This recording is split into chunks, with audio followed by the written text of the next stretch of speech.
আমি কিভাবে আমার পুরাতন প্যান্ট দিয়ে এই ব্যাগটি বানালাম আজ সেটাই দেখাবো। হ্যালো এভরিওয়ান, আসসালামু আলাইকুম। কি অবস্থা সবার? এটা আমার একটা পুরাতন প্যান্ট, কাজেই লাগে না। তো সেটাকে ব্যাগ বানানোর জন্য আমি জাস্ট স্কোয়ার শেপ করে কয়েকটা টুকরা করে নিয়েছি। এরপর আমি এটাকে সেলাই করতে বসে গেলাম ব্যাগে রূপান্তর করার জন্য। আমি আমার টুকিটাকি কাজগুলো আমার এই মেশিনেই করে থাকি।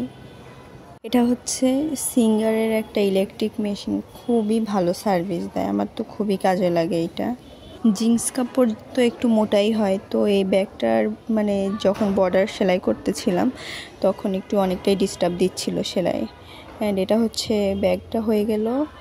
আর এরপর আমি হচ্ছে আমার লেস নিয়ে বসে গেলাম।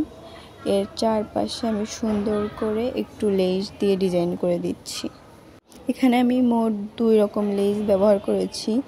উপরের সাইডটায় একটা মোটা লেস ব্যবহার করেছি, আর এটার চারপাশে নিচের যেই 4 সাইডের বর্ডার সেখানে একটা ছোট ফুল চিকন লেস দিয়েছি। লেসটা মেশিনে যদি লাগাতাম তাহলে ভালো হতো, কিন্তু যেহেতু এটা চারপাশের বর্ডারে লেসটা লাগাচ্ছি, আর বর্ডারের সাইডটা তো আগেই বললাম সেলাই করতে অনেক ডিস্টার্ব দিচ্ছিল, যেহেতু বর্ডারে 2-3 পার্ট পড়েছে।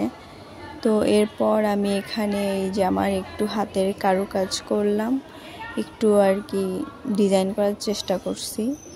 তারপর এই হলো আমার ব্যাগ। এটাই হচ্ছে আমার ব্যাগের ফাইনাল লুক। তো ব্যাগটা দেখতে কেমন লেগেছে অবশ্যই কমেন্ট করে জানাবেন। আল্লাহ হাফেজ।